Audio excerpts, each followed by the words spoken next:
Vamos a leer un texto más, aparte del que nos hizo favor de leer nuestro hermano Mauricio, en el libro de los Hechos, en el capítulo 17.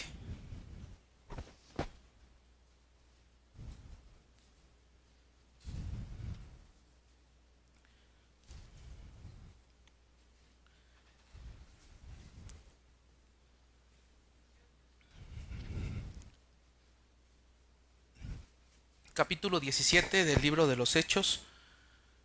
El tema del día de hoy es simplemente el tiempo o el uso del tiempo. ¿Ya lo tienen? Hechos 17. Vamos a leer solamente el versículo 26 que dice: Y de una sangre ha hecho todo el linaje de los hombres, para que habiten sobre toda la faz de la tierra, y les ha prefijado el orden de los tiempos y los límites de su habitación. Es decir, Dios ha prefijado cuánto viviría cada ser humano. Vamos a hacer una oración. Padre Celestial, necesitamos de tu gracia esta mañana para poder estar atentos a este mensaje. Yo necesito de tu gracia para poder exponerlo con claridad, con simpleza, de tal manera que sea entendible para todos.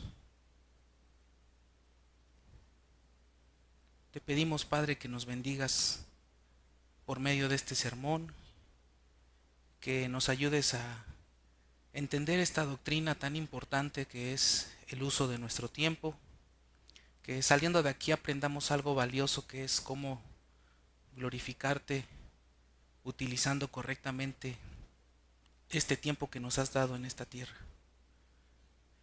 Graba en nuestras mentes estas verdades y danos de tu gracia para llevarlas a la práctica, para ponerlas por obra. Te pedimos también por las personas que están escuchando y que no te conocen, que también esto les afecte y los mueva al arrepentimiento que solo tú puedes obrar en sus vidas. Te pedimos estas cosas, Padre, suplicamos de tu ayuda porque el clima no nos ayuda, que nos ayudes a estar atentos a pesar de este calor y que en todas las cosas Cristo sea glorificado. Es en su nombre que te lo pedimos. Amén. Quisiera comenzar con una breve introducción, contándoles una anécdota que me ocurrió hace como 5 o 6 años, no recuerdo. Tuve la oportunidad de manejar una camioneta que pues, por supuesto no era mía. Era una camioneta que en ese entonces costaba más o menos casi $1,000,000. Particularmente era una camioneta Yukon, nuevecita del año. Imagínense un vehículo de casi $1,000,000. Y cuando tú manejas un vehículo tan caro y que no es tuyo, ¿qué creen que pasa? Empiezas a tener bastante cuidado. Recuerdo que el dueño iba conmigo cuando me la prestó y él me decía: arremángale, Jera, arremángale, písale, esta corre. Y yo venía bien quedito, en una carretera muy bonita, pero yo venía quedito porque pues no es mía la camioneta. Si le pasa algo, me van a pedir cuentas por esa camioneta. ¿Sí me doy a entender? Tengo que rendir cuentas de lo que le pase mientras yo la esté utilizando. Entonces, prestamos especial atención de las cosas que no son nuestras porque nos van a pedir cuentas de ellas. Tengo familiares cercanos que dicen: no, yo no salgo con niños ajenos, yo no cuido niños ajenos. ¿Saben por qué? No, ¿qué tal si les pasa algo? ¿Qué cuentas les voy a dar a sus padres? No, si salgo, pero que vengan también sus papás. Yo no cuido niños ajenos. También cuando yo tenía 8 años, tengo un tío que nunca le gusta ir a ningún lado solo. Entonces le dice a mi papá: ¿me prestas a Gerardo? Voy a ir al tianguis. Yo tenía 8 años. Y fue en este tianguis de la avenida Texcoco. Me suelta la mano y sigue caminando y de repente ya me perdió. Había un señor que vendía cassettes de música, todavía eran los cassettes, y estaba con su micrófono. Ahí tenemos el cassette, ya saben cómo hablan estas personas. Y a mí se me ocurrió ir y decirle: oye, me soltó mi tío, no puedes anunciar que estoy aquí, que estoy perdido. Y ya él avisó y ya llegó mi tío por mí. Y me platica mi tío que lo único que le pasaba por su mente es: ¿qué le voy a decir a su papá? O sea, no le importaba ya qué pasara conmigo. Lo que le importaba es, ¿qué le voy a decir a su papá que se me perdió? Y el punto es, sea que tú seas de los que les guste cuidar bienes ajenos o no te guste, ¿qué creen? Todo lo que tenemos es ajeno. Todo lo que tenemos es ajeno. Somos simples administradores de las cosas que Dios nos ha dado. Y como administradores, ¿qué creen que va a pasar un día? Vamos a rendir cuentas. Todo lo que tenemos es prestado, todo lo que tenemos es ajeno. Somos simples administradores o mayordomos y un día Dios nos va a pedir cuentas. Por ejemplo, nos va a pedir cuentas de lo que hacemos con el dinero. Nos va a pedir cuentas de lo que hacemos con el dinero. Algunos dicen, no, pero es que es el 10% de Dios. Nosotros no creemos en el diezmo, pero algunos dicen, el 10% es de Dios y el otro 90% lo gasto como se me dé la gana. No, no es el 10% de Dios, todo el dinero es de Dios y hemos de gastarlo para su gloria. Dios nos va a pedir cuentas también de nuestros hijos que nos ha prestado. ¿Qué cuenta daremos acerca de nuestros hijos? ¿Son unos malcriados que se tiran en medio del supermercado hasta que les compres el carrito? Porque así los has educado. ¿Qué cuentas vamos a dar de nuestros hijos? Somos administradores también de los dones y los talentos que Dios nos ha dado. Todos aquí tenemos un don o un talento. Y Dios nos dio ese don y ese talento para que lo usemos para su gloria. Hay personas que Dios les da una mente privilegiada, un razonamiento muy, muy grande. ¿Y para qué creen que lo ocupan? Para negar su existencia. O sea, Dios les da ese cerebro, esa inteligencia, y en vez de ocupar su inteligencia para glorificarlo, la ocupan su inteligencia para negar la existencia de Dios. Y el tema del día de hoy es el tiempo, y de nuevo, el tiempo que tenemos en esta vida es un don, es un regalo que Dios nos ha dado, y Dios nos va a pedir cuentas de lo que hagamos con el tiempo que estuvimos en esta tierra. Decía el texto que leíamos al principio, los límites de su habitación Él los ha prefijado. Esto es que Dios determinó cuánto tiempo viviríamos en esta tierra. Cuando nacemos todos nosotros ya traemos ahí la fecha de caducidad. Todos ya tenemos la fecha de caducidad. Nacemos cuando Dios quiso, pero también vamos a morir según el límite prefijado. Esto significa, hermanos y amigos, que el número de días que Dios nos da en esta tierra es el número más sabio que pudo habernos dado. Un día más no hubiera sido sabio, un día menos no hubiera sido sabio. La mente sabia nos prefijó el número de días más sabio que pudo habernos dado a ustedes y a mí. Y esto es un motivo por el cual Dios condena fuertemente el suicidio y la eutanasia. Porque son personas que dicen, no, yo me quiero morir ya, estoy sufriendo mucho. Hay estados en la Unión Americana donde ya aprobaron la eutanasia.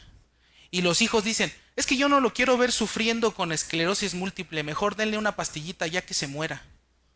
Y todavía hay gente en las redes que lo defiende. Es porque como no es tu familiar, tú no vas a sufrir lo que ellos, por eso estás en contra. Pero no, la vida se termina cuando Dios quiere. Y Dios condena tanto el suicidio como la eutanasia. Es más, ¿cómo le podríamos llamar según la ley? Es homicidio. Solamente que en vez de cometerlo contra alguien más, lo estás cometiendo contra ti mismo. Entonces, por un lado, hay quienes quieren acortar sus días. Quieren acortar sus días. Ya me quiero morir.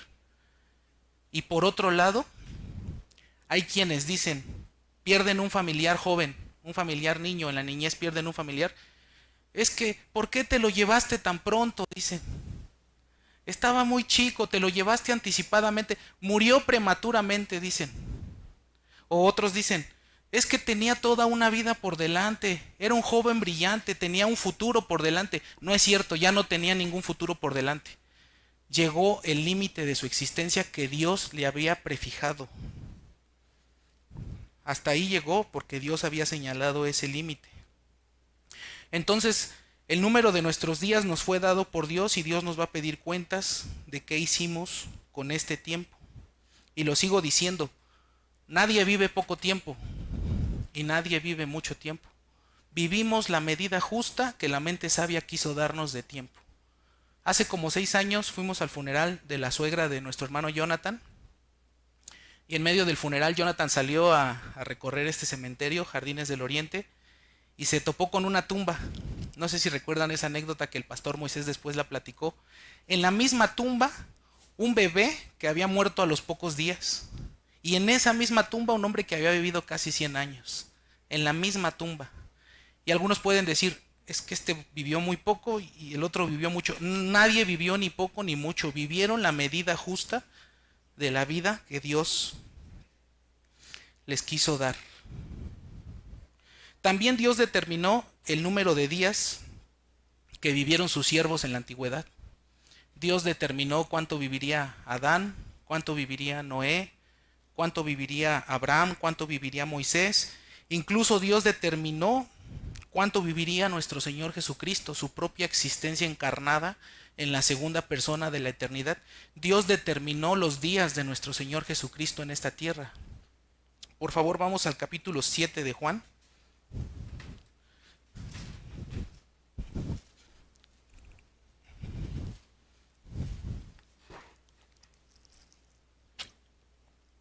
Juan capítulo 7, por favor. Nuestro Señor había comenzado su ministerio y había hecho algunos milagros, pero no los había hecho de manera pública. Y por eso en el versículo 4 de Juan 7, fíjense lo que le dicen al Señor.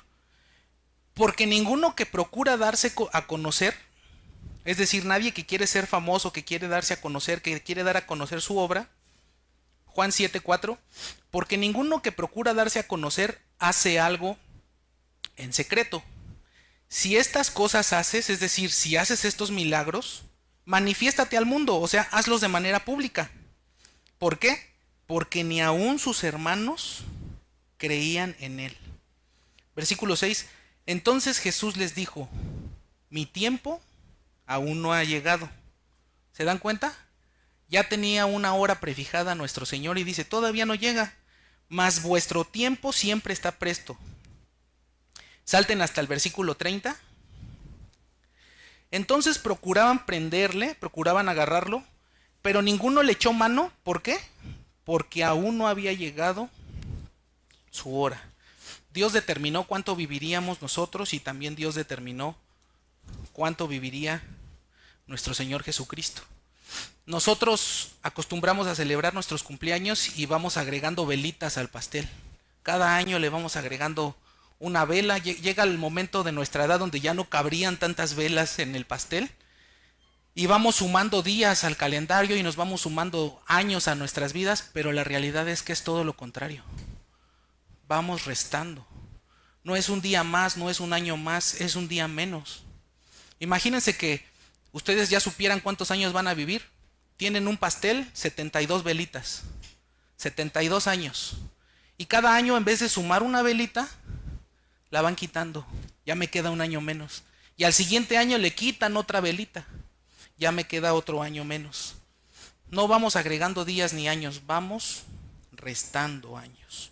El reloj de arena de nuestras vidas ya fue volteado y va en cuenta regresiva. A los niños tal vez les quede mucha arena, a algunos tal vez ya casi no les quede arena. No es un día más en esta vida, es un día menos.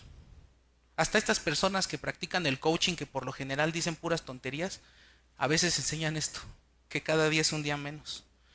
El pastor norteamericano, conocido por ser el teólogo más brillante de Estados Unidos, Jonathan Edwards, escribió esta frase. Él dijo, las riquezas se pueden perder y luego recuperar. Cualquier bien se puede perder y después recuperar. Pero el tiempo, una vez que se pierde, ya no se puede recuperar. El tiempo perdido ya no se puede recuperar. Si te roban tu carro, al rato te compras otro. Juntas una lana y te compras otro. Pero el tiempo que perdemos ya no se recupera. ¿Cómo debemos invertir el tiempo entonces? Y escuchen cómo lo estoy diciendo. ¿Cómo debemos invertir? No estoy diciendo cómo debemos usar, porque el uso de nuestro tiempo es una inversión. ¿Saben en qué sentido? en que lo que hagamos en esta vida contará para la eternidad. Lo que hagamos en esta vida o lo que dejemos de hacer en esta vida tendrá repercusiones eternas. Lo que hacemos en el tiempo contará para la eternidad. Tenemos que usar nuestro tiempo para la gloria de Dios. Lo que vamos a hacer a continuación es analizar el Salmo 90 que nos hizo favor nuestro hermano de leer al principio. Estoy convencido que es un salmo que tiene que ver con este tema, con el uso correcto, apropiado del tiempo. Este salmo fue escrito por Moisés, aunque existen múltiples debates de gente que dice, no pudo haber sido el mismo Moisés. Al analizar el salmo uno se da cuenta que efectivamente fue Moisés el que lo escribió. Por favor, vamos de nuevo al Salmo 90 y vamos a dejar una marca ahí. Nos vamos a quedar prácticamente estacionados en este salmo el resto del tiempo.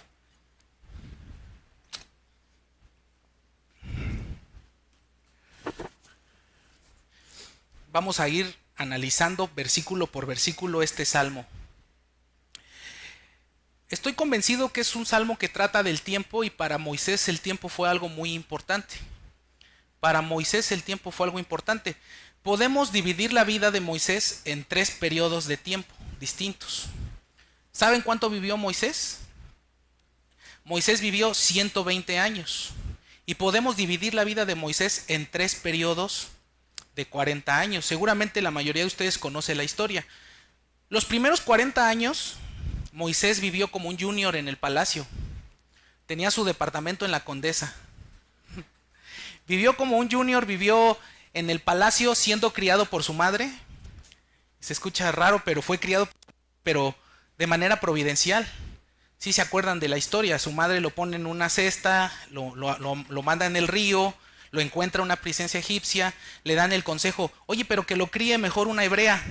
Y traen a una hebrea para criarlo y es su propia madre quien lo cría. Los primeros 40 años vive en el palacio hasta que un día, por defender a un compatriota hebreo, mata a un soldado egipcio. ¿Sí se acuerdan? Mata a un soldado, pensó que ya la había librado, pensó que no iba a pasar nada, hasta que alguien le dice, ¿me vas a matar como mataste al soldado? ¿Sí se acuerdan? Moisés se llena de miedo y huye, ¿a dónde? Al desierto de Madián. Esos primeros 40 años está como fifí, está como junior, pero después huye al desierto de Madián, ya las condiciones cambiaron. Es como si pasara de la Condesa a Ciudad Nezahualcóyotl, algo parecido.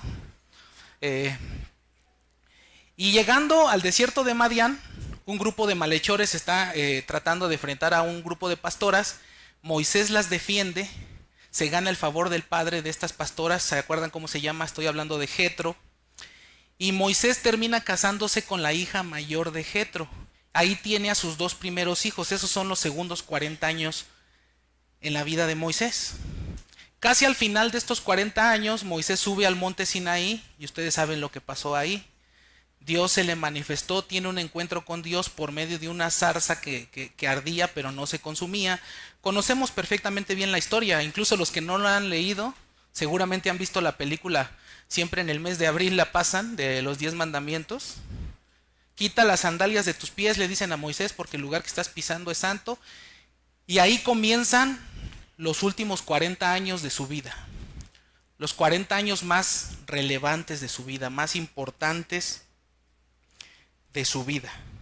Ahí comienza todo para Moisés. Podemos decir que en estos últimos 40 años de su vida, Moisés vio cosas y aprendió cosas que nunca aprendió en los 80 años que habían pasado. En esos últimos 40 años Moisés vivió cosas tremendas, vio el poder de Dios, vio la gloria de Dios, aprendió cosas que no aprendió en 80 años pasados. ¿Y qué creen? Ese es el caso de todos los que somos creyentes. 2 años en la fe y hemos aprendido cosas, de las cosas más importantes que en todos los años atrás que no conocíamos al Señor. Así como con Moisés. Entonces, el punto es, el tiempo es importante para Moisés. Su vida se dividió en 3 periodos de tiempo y este salmo lo escribe en la parte final, casi en la recta final de la llegada a la tierra prometida. Vamos a comenzar con el versículo número 1, por favor. Salmo 91. Señor, tú nos has sido refugio de generación en generación. ¿Quién escribió el libro de Génesis? Moisés. A Moisés se le atribuyen los primeros 5 libros de la Escritura, lo que se conoce como el Pentateuco. Moisés escribió sobre todas las generaciones que estuvieron antes que él, desde Adán hasta José el soñador. La última generación antes de Moisés fue José, y después de José comienza el cautiverio en Egipto.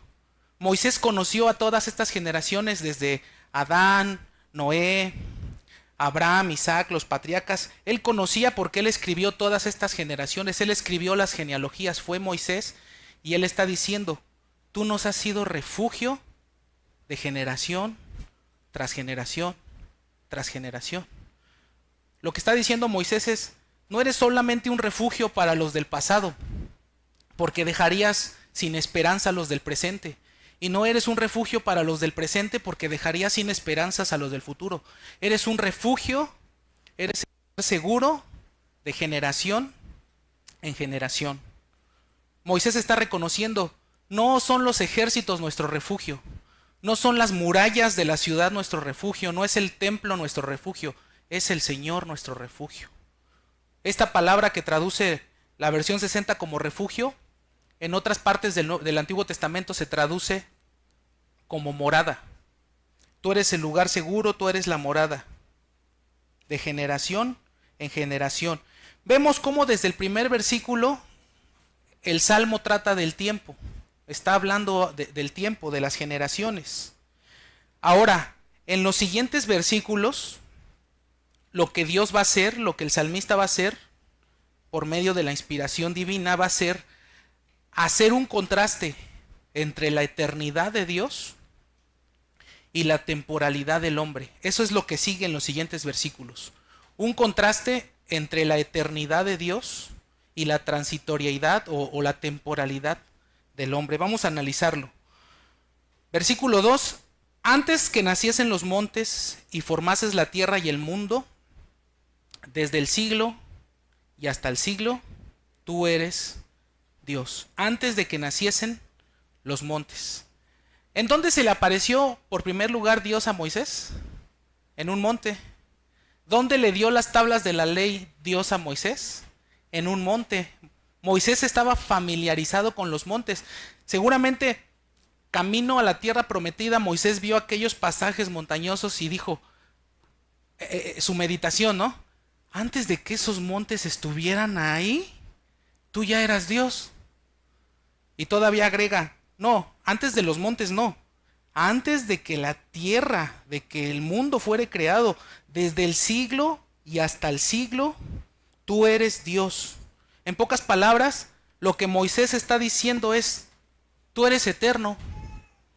Moisés está aludiendo a la eternidad de Dios. Lo que está diciendo es, tú eres eterno. Y como eres eterno, no tuviste un principio, no tendrás un final. Tú debes ser la causa de todas las cosas, el origen y la causa de todas las cosas creadas. Dicen algunos que el origen de todo fue una gran explosión. ¿Cuál es el origen del universo? El Big Bang. Una explosión generó el orden. Miren, a esas personas que afirman eso, la Iglesia Bautista de la Gracia les va a financiar un cartucho de dinamita para que lo pongan en su casa, para que la hagan explotar, a ver si se forma orden de esa explosión. Porque así de ridículo es lo que están formulando. De la explosión se generó el orden. Les regalamos una dinamita, una granada para que le echen en su carro a ver si se les ordena, se les compone. La causa de todo tiene que ser un ser fuera del tiempo, tiene que ser un ser eterno. El versículo 3 dice, vuelves al hombre hasta ser quebrantado. La versión que yo tengo, la 1977, dice, reduces al hombre hasta convertirlo en polvo. Y dice después, y dices, convertíos, hijos de los hombres. Algunos agarran este versículo y dicen que es un llamado de Dios al arrepentimiento. Convertíos, no es ningún llamado de Dios al arrepentimiento. Es una orden. La idea es, vuelves al hombre hasta reducirlo al polvo cuando dices, volveos, hijos de los hombres. no es un llamado al arrepentimiento, es el llamado que Dios le da a las personas el día de su muerte. Cuando Dios dice, vuelvan al polvo, ese día morimos. La Reina Valera contemporánea lo traduce de esta manera: nos devuelves al polvo cuando dices, de vuelta al polvo, mortales. Esto significa que la vida del hombre termina cuando Dios lo ha determinado y Él ordena volver al polvo. Moisés fue testigo de esto una y otra vez. Moisés vio cómo toda una generación incrédula y rebelde moría en el desierto, aplastada bajo la justicia, bajo la ira de Dios. ¿Cuántas personas entraron a la tierra prometida de toda aquella generación? Solamente 2, Josué y Caleb. ¿Cómo podemos comparar el tiempo con la eternidad? ¿Cómo podemos hacer eso? Cualquier argumento se queda corto, cualquier metáfora se queda corta, cualquier ilustración se queda corto. Vamos a comparar la eternidad con 1,000 millones de años. ¿Qué son 1,000 millones de años en contraste con la eternidad? No tenemos palabras para expresar la idea de la eternidad porque somos seres finitos, somos seres, criaturas del tiempo. Dice el versículo 4, muy interesante versículo: porque 1,000 años delante de tus ojos son como el día de ayer, que ya pasó. Son como un día, pero un día que ya pasó. ¿Ustedes saben quién es el hombre que vivió más años sobre la faz de la tierra? Matusalén. Matusalén vivió 969 años. Le faltaron 31 para vivir un día. Es lo que está diciendo el salmista. Un día, 1,000 años delante de ti son apenas como un día. O sea, el hombre más longevo, ni siquiera para Dios es como si hubiera vivido ni siquiera un día. Ni siquiera un día. ¿Cuántos años han pasado desde la creación hasta nuestros días? 6,000 años. Hay personas que afirman un mundo preadámico. Es que ¿dónde metemos a los dinosaurios? ¿Dónde metemos al Génesis? Las escrituras enseñan que esta creación tiene 6,000 años. Dicen algunos, oye, pero la luz que vemos de las estrellas que están a 1,000 millones de años luz son la muestra de que ya tiene 1,000 millones de años porque fue lo que tardó. Es una tontería. Dios creó las cosas con apariencia de edad. Adán fue creado adulto. Si tú ibas al huerto del Edén y cortabas un roble, ibas a contar 100 anillos en el roble. Ibas a decir, tiene 100 años, tiene un día el roble. Lo creó ayer Dios. Eso responde el antiguo dilema. ¿Qué fue primero? ¿El huevo o la gallina? La gallina. Dios creó gallinas adultas, no puso huevos. ¿Quién los iba a empollar? Este mundo tiene 6,000 años. Pues nada más han pasado 6 días para con Dios. Para nosotros es una eternidad, 6,000 años. Para Dios es como si hubieran pasado. Y luego fíjense, va a reducir todavía más el tiempo, dice después de la coma. Y como una de las vigilias de la noche. 1,000 años para Dios son como una vigilia. ¿Saben cuánto dura una vigilia? 3 horas. 1,000 años y para nosotros son como 3 horas. O sea que 500 años serían hora y media. 250 años, 45 minutos. 100 años, 20 minutos. 80 años, que es el promedio de vida de los hombres, 15 minutos. Nos vamos a poner a discutir criaturas de 15 minutos contra la mente eterna. Hay personas, no, es que, ¿por qué es tan injusto el mundo y por qué la maldad? Criatura de 15 minutos, ¿te vas a poner a discutir contra la mente eterna? Criaturas de 15 minutos. 14 minutos para ser exactos. ¿Qué nos respondería Dios si nos quisiéramos poner a discutir las criaturas de 15 minutos contra la mente eterna? Vamos al capítulo 15 de Job. Dejen una marca en el Salmo y vamos al capítulo 15 de Job. ¿Se acuerdan cómo Job hasta maldice el día en que nació y hubiera muerto embrión y todo lo que dice? Y Dios, por medio de uno de sus amigos, entre comillas, por medio de uno de sus amigos, Elifaz, fíjense lo que le dice este hombre a Job. Job capítulo 15, ¿ya lo tienen? Vamos a leer desde el 7. ¿Naciste tú primero que Adán? Fíjese lo que le están diciendo a Job. O sea, ¿tú fuiste el primer humano, acaso? ¿Naciste antes que Adán? ¿O fuiste formado antes que los collados, que los montes? La misma idea de Moisés, de la eternidad de Dios. ¿Oíste tú el secreto de Dios y está limitada a ti la sabiduría? ¿Qué sabes tú que no sepamos? ¿Qué entiendes tú que no se haya en nosotros? ¿Vamos a ponernos a pelear criaturas de 15, 14 minutos contra la mente eterna? La respuesta es, ¿dónde estabas tú cuando formaba los cielos? ¿Dónde estabas tú, criatura de 15 minutos? En estos versículos Dios nos muestra su eternidad en comparación con nuestra temporalidad, nuestros 15 minutos de vida. La Biblia le da el título a Dios de el anciano de días, y a continuación ya establece su eternidad. A continuación, en los siguientes versículos, va a establecer nuestra temporalidad. Somos criaturas temporales, y no solo somos temporales, somos frágiles. Versículo 5 del Salmo 90, por favor regresen. Dice el versículo 5. Lo que va a hacer a partir del versículo 5 y 6, nos va a dar cuatro ilustraciones sobre la temporalidad de nosotros como seres humanos y sobre la fragilidad de nosotros. Dice, los arrebatas como torrentes de aguas. Primera ilustración. Como un sueño, son como un sueño. Segunda ilustración. Como la hierba que crece en la mañana. Tercera ilustración. En la mañana florece y crece y a la tarde es cortada.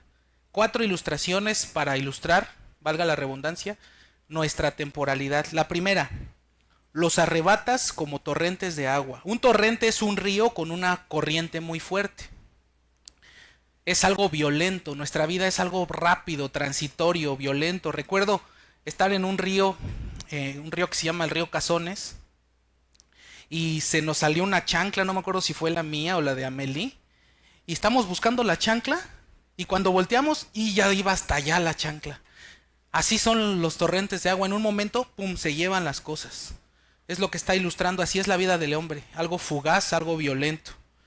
La segunda ilustración, son como un sueño. ¿Ustedes sabían que los sueños duran máximo entre 5 a 20 minutos? Los sueños son periodos de tiempo muy cortos, son cosas muy cortas. El sueño más largo que vas a tener en tu vida va a durar 20 minutos. Y hay otro dato muy interesante, el 95% de los sueños no nos acordamos, es decir, son cortos y se van al olvido.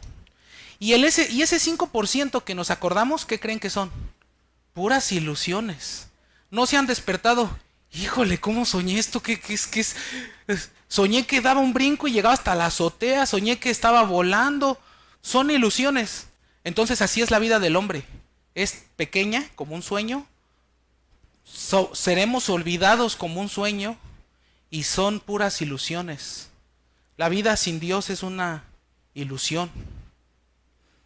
Un sueño se olvida. La mayoría de los sueños se olvidan.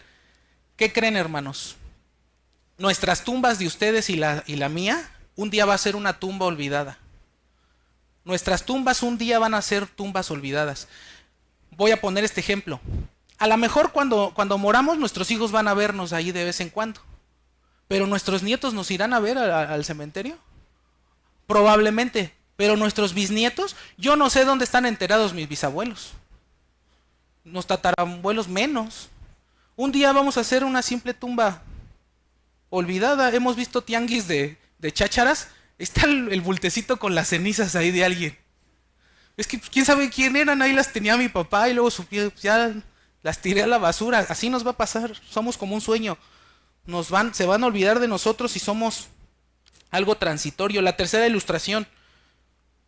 Como la hierba que crece y es cortada y se seca, y más adelante lo relaciona con las flores, florece y crece. ¿Saben cuál es la flor que dura menos? se conoce como flor de luna. Es una flor que las personas que la cuidan, que les gusta, tienen que tener muchos cuidados. Solamente florece una noche. Se abre bien bonito y esa misma noche se muere. Así es la flor de luna. Un día. ¿Saben cuál es la flor más longeva que existe? El crisantemo. ¿Saben cuánto dura? 25 días, nada más. Así es la vida del hombre. Algunos son una flor de luna, como este bebé en el cementerio que había vivido pocos días. Y otros serán crisantemos, pero no deja de ser breve. El Señor pudo habernos comparado con robles fuertes, pero no con la hierba, con las flores que se marchitan. Los robles pueden vivir hasta 1000 años, pero no somos comparados con robles. La vida del hombre es comparado con la hierba que viene el frío, se quema, se seca, y ya, se acabó todo. Dice el capítulo 14 de Job: el hombre nacido de mujer, corto de días y hastiado de sinsabores, sale como una flor y es cortado, y huye como la sombra y no permanece. Entonces, en contraste con la eternidad, la vida del hombre es muy breve. Y no solamente es breve, la vida de los hombres es frágil, nuestra vida es frágil. Podemos morir en cualquier momento, hermanos. ¿Recuerdan esta serie de televisión, 1000 maneras de morir? Es verdad, podemos morir en cualquier momento. Un virus, una bacteria, algo en la comida, una falla cardíaca, una falla renal. Cualquiera de nuestros órganos puede fallar en cualquier momento. La vida del hombre es muy frágil. Fallan los riñones, falla el corazón, falla el cerebro, fallan los pulmones. ¿Cuántos casos hemos escuchado? Es que anoche se acostó bien, pero en la noche se puso mal y ya no despertó. Pero ayer yo platiqué con él, estaba bien. Así es de frágil la vida del hombre. Aún los deportistas. ¿Cuántos videos hay en internet del futbolista en pleno campo de fútbol, un infarto fulminante y se murió?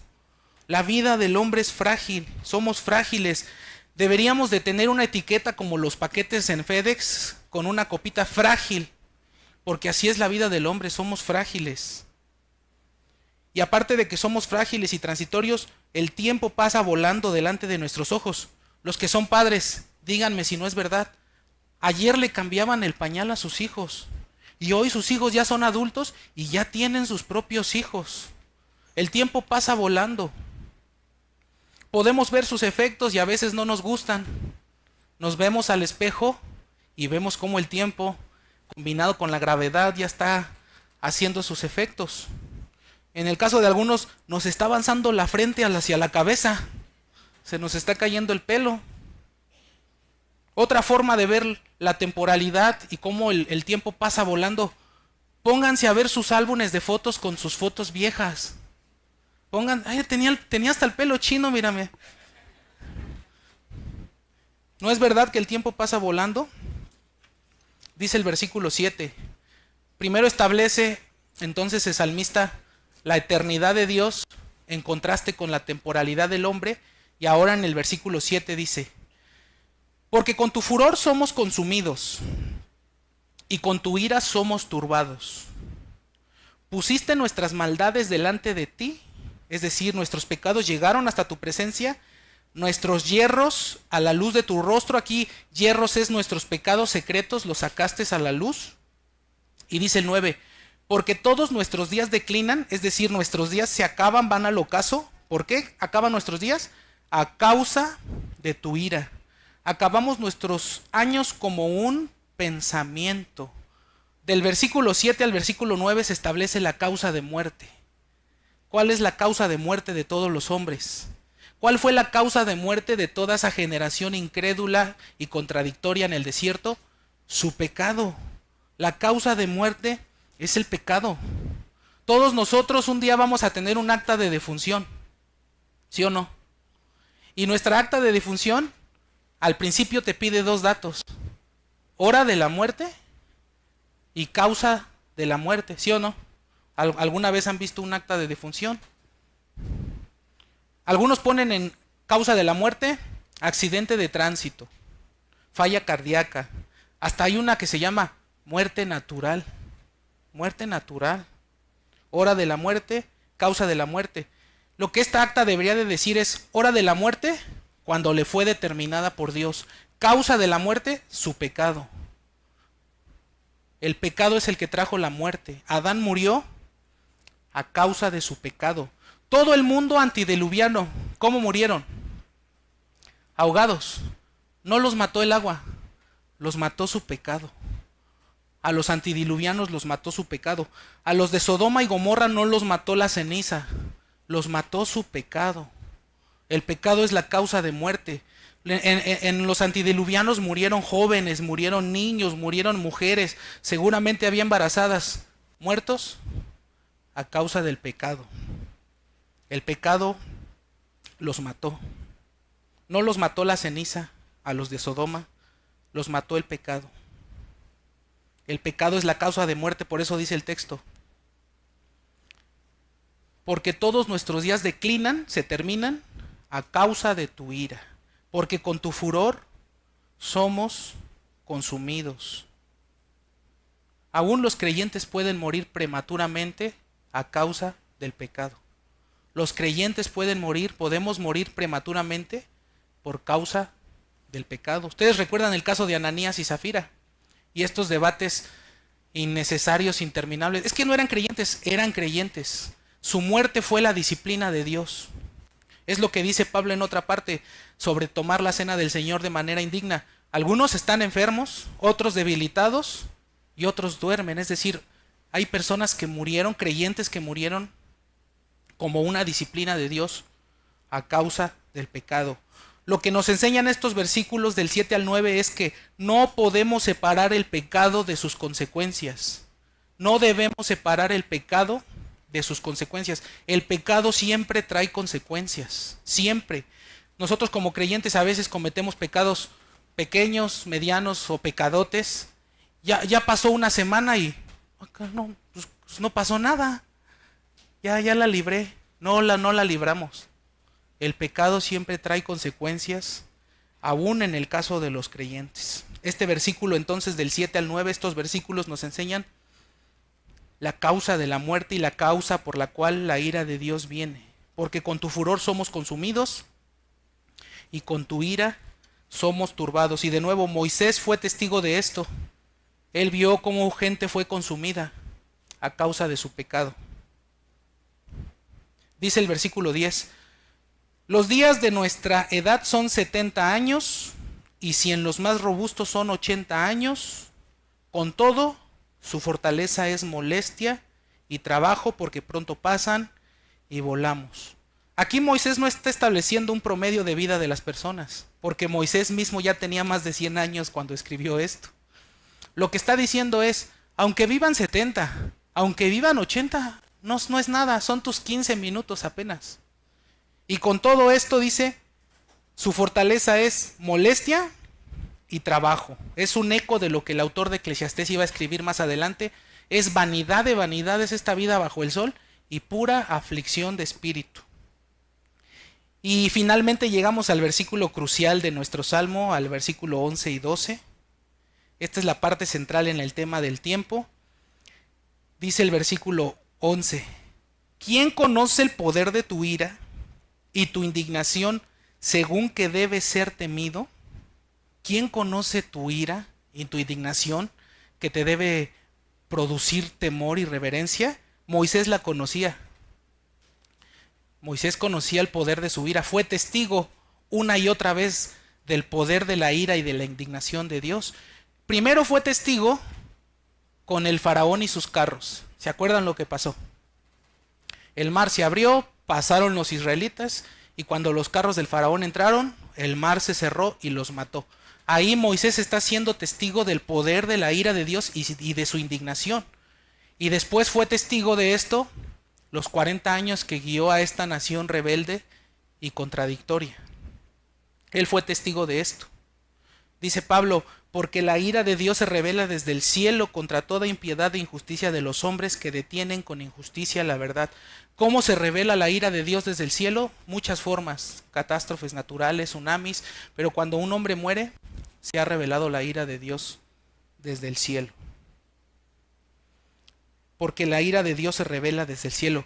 Versículo 12 del Salmo 90.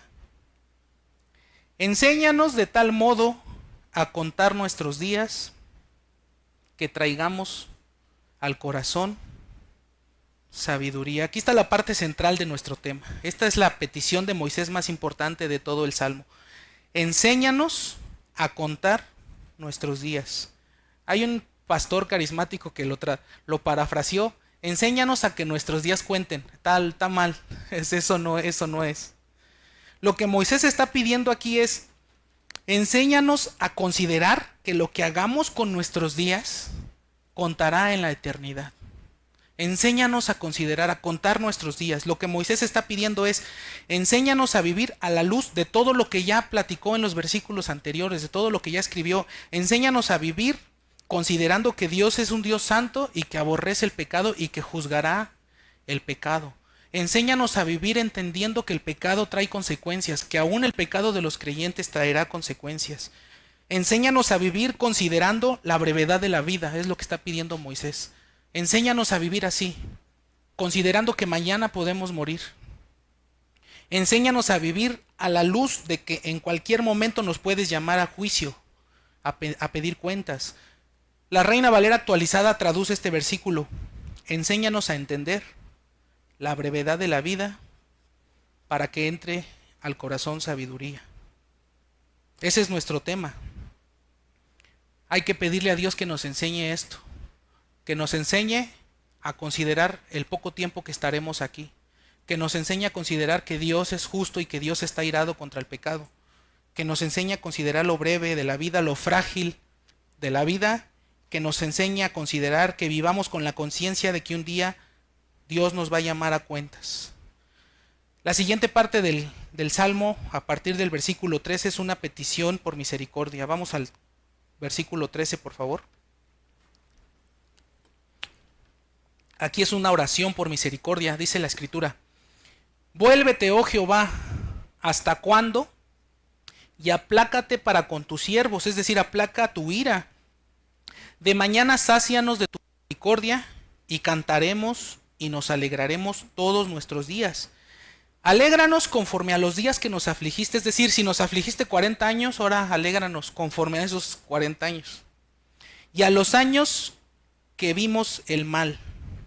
Aparezca en tus siervos tu obra, o sea, queremos ver tu obra en medio de nosotros. Y fíjense la última parte. Y tu gloria sobre sus hijos. Como ustedes saben, esta generación ya no pudo entrar a la tierra prometida. Moisés está pidiendo en este versículo de manera especial, de manera particular, por la siguiente generación. Y en sus hijos dice, tu gloria. Está pidiendo por la siguiente generación. Esta generación ya murió en el desierto, no pudo entrar. Ahora acuérdate de tus hijos, es lo que está diciendo Moisés. Apiádate de sus hijos, de la siguiente generación. Y aquí hay una enseñanza tremenda. ¿Qué va a pasar con nuestros hijos cuando esta generación termine? Dentro de 40 años, cuando ustedes y yo probablemente ya no estemos aquí, ¿qué va a pasar con la siguiente generación? ¿Qué va a pasar con nuestros hijos? ¿Seguirán adorando a Dios? ¿O serán jóvenes o adultos que dirán, no, yo ya no fui, ¿por qué? Mi papá me decía que orara, pero él nunca lo vi orando. Mi papá me decía que estudiara la Biblia, nunca lo vi.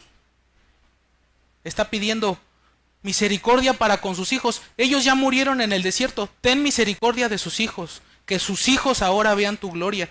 Y la lección aquí también es, hermanos, que lo que hagamos en este tiempo puede afectar el futuro aún de nuestros hijos. Lo que hagamos o lo que dejemos de hacer puede afectar el futuro. Dice el versículo 17, sea la luz de Jehová nuestro Dios sobre nosotros y la obra de nuestras manos confirma sobre nosotros. Sí, la obra de nuestras manos confirma, ordena nuestras vidas, confirma que estemos haciendo tu voluntad, es lo que está pidiendo. ¿Qué estás haciendo con tu tiempo, hermano? ¿Qué están haciendo con su tiempo? ¿Qué estamos haciendo? ¿Cómo estamos invirtiendo nuestro tiempo? Más bien dicho, ¿Qué estamos haciendo con el tiempo que Dios nos ha dado? ¿Cómo estamos usando el tiempo que Dios nos ha prestado? ¿Qué cuentas le vas a dar a Dios del tiempo? Si hoy fueras a rendir cuentas, ¿qué cuentas darías del tiempo? Si Dios grabara estas verdades en tu mente, esto afectaría el tiempo que ves la televisión. Si Dios graba estas verdades, esto afectaría el tiempo que usamos el celular. Vimos que la vida es muy breve como para desperdiciarla. La vida es muy breve como para desperdiciarla. Hace algunos miércoles el pastor Moisés hacía este comentario y él decía: leí la Biblia por primera vez a los 29 años. Hace como 2 miércoles apenas hacía este comentario. Más o menos poquito después me convertí, dice el pastor, y dice: desperdicié 29 años de mi vida. Algunos desperdiciamos 30, algunos más, algunos menos. Spurgeon, ¿saben a los cuántos años se convirtió? A los 17. Y comenzó a ser pastor poco después. Jonathan Edwards se convirtió a los 17 y comenzó a ser pastor a los 17. Y fueron fieles durante todo su ministerio. Es decir, podemos decirlo así, casi no desperdiciaron tiempo. Pero el punto aquí es, no el tiempo desperdiciado antes de tu conversión. El punto es, no sigas desperdiciando el tiempo. Ese tiempo ya. El punto es, no sigas desperdiciándolo. No sigamos desperdiciándolo. Por favor, vamos a Primera de Pedro.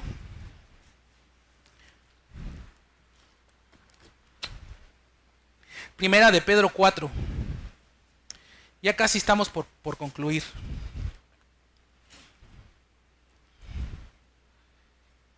¿Ya lo tienen? Primera de Pedro 4. Versículo 2. Dice el apóstol Pedro: para no vivir el tiempo que resta en la carne, es decir, el tiempo que nos queda en esta vida, ya no vivamos ese tiempo que nos queda conforme a las concupiscencias de los hombres, sino conforme a la voluntad de Dios. Baste ya el tiempo pasado para haber hecho lo que agrada a los gentiles. O sea, ya tuviste 30 años para vivir en el pecado, ya no sigas viviendo así. Es lo que está diciendo Pedro. Ya que ese tiempo te haya bastado. Ya tuviste 30 años desperdiciando tu tiempo en tonterías, ya no lo sigas desperdiciando.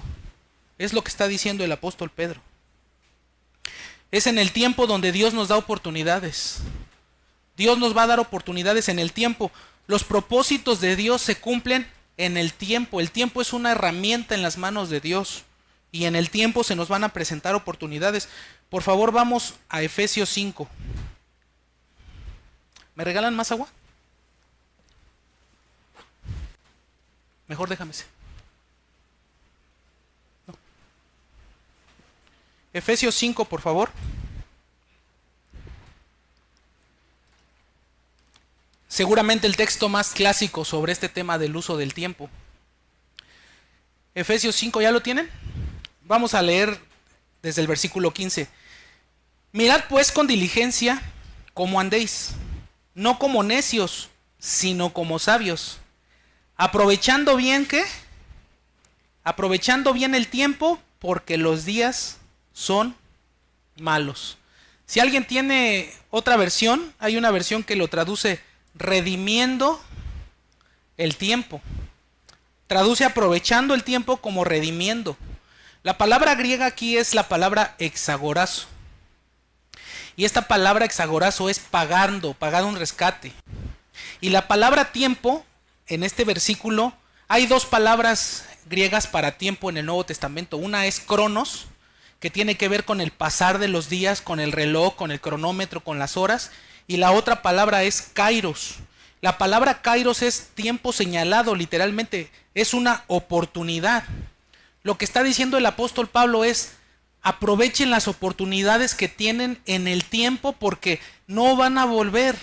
Eso es lo que significa este texto. Que Dios nos va a dar oportunidades que no van a volver.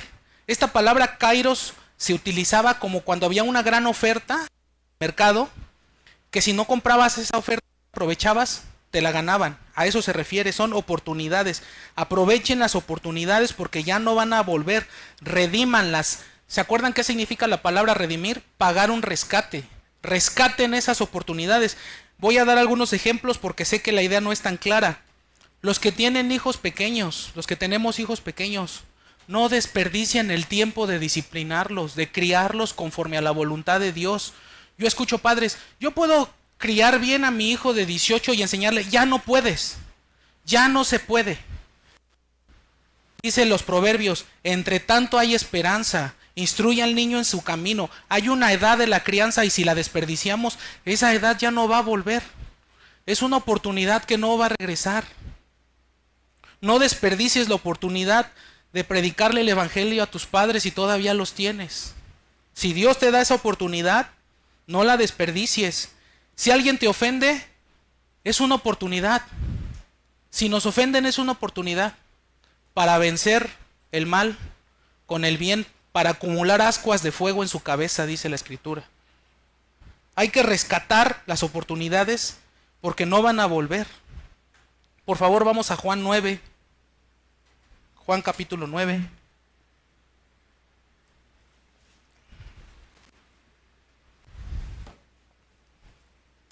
El Señor Jesucristo entendía perfectamente esto y nos dejó el ejemplo.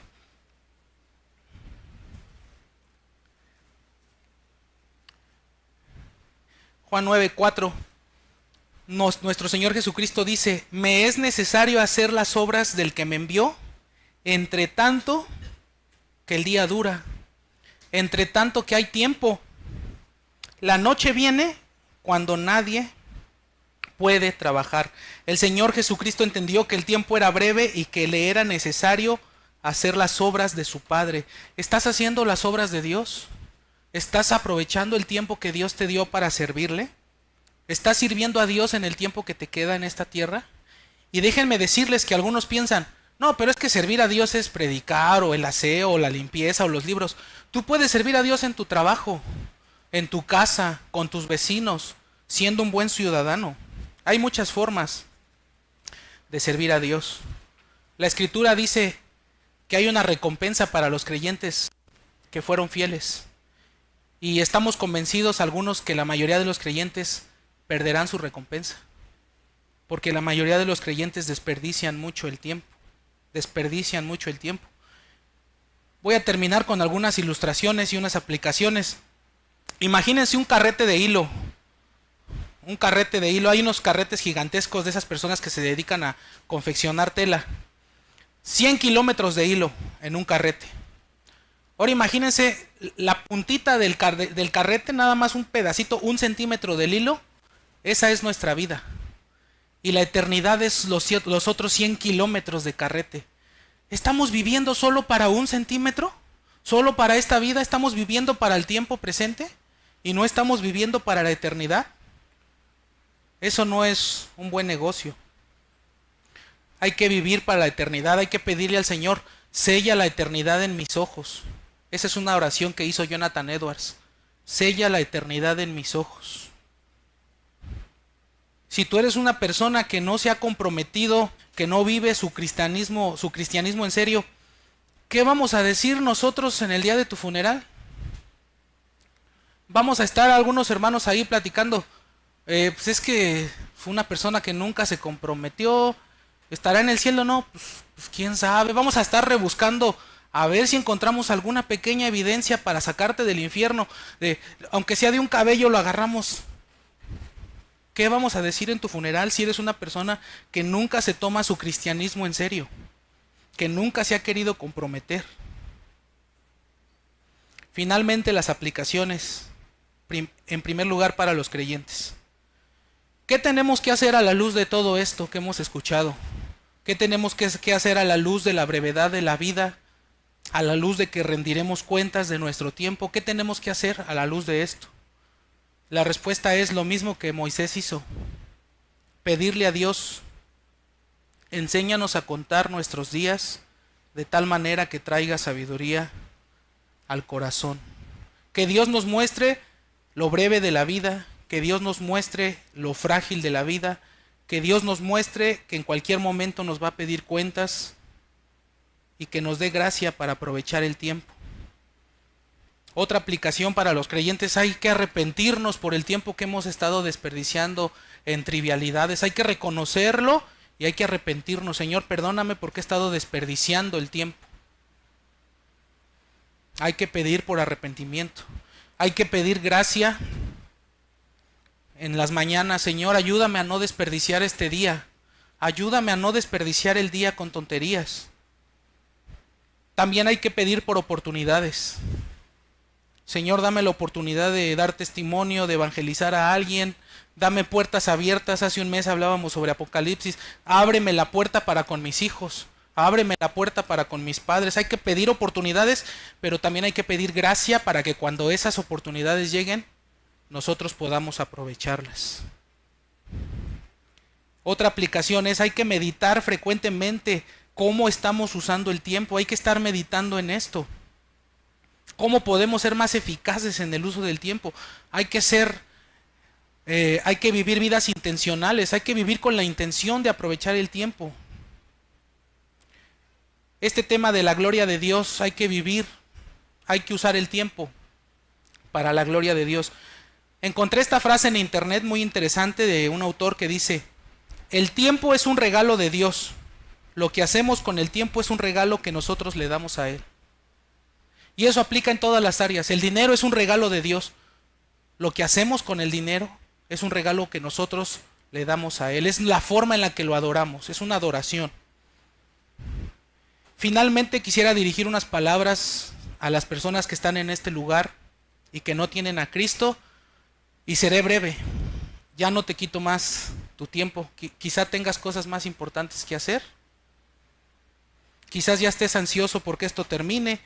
Así hay personas en todas partes. Son los que están constantemente mirando el reloj. Ya quieren que esto se termine porque seguramente tienen cosas más importantes que hacer.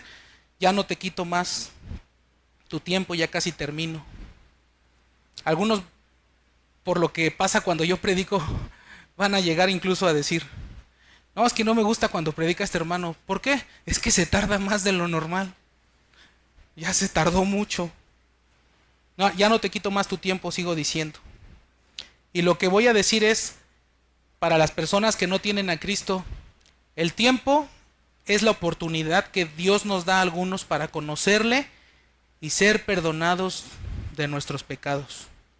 Repito, el tiempo es la oportunidad que Dios nos da a algunos para llegar a conocerlo y ser perdonados. ¿Por qué digo algunos? Hay personas que en el tiempo nunca escucharon el Evangelio. Hay personas que nacieron en una época donde nunca llegó el Evangelio, donde fueron condenados porque necesitaban el Evangelio para su salvación. Ustedes que han nacido en esta época, en el siglo XX y XXI, no desperdicies la oportunidad de venir a Cristo. Solo tienes una vida para venir a Cristo. Busca el perdón de tus pecados. El reloj de arena de tu vida ya fue volteado y puede ser que te quede muy poca arena. Puede ser que te quede un poquito así de arena. Puede ser que esta sea la última oportunidad que Dios te dé de arrepentirte. Busca el perdón de tus pecados. Hoy es el día aceptable. Que Dios te dé gracia para mostrarte el pecado y para mostrarte a Cristo en una cruz muriendo en favor tuyo. Terminemos en oración.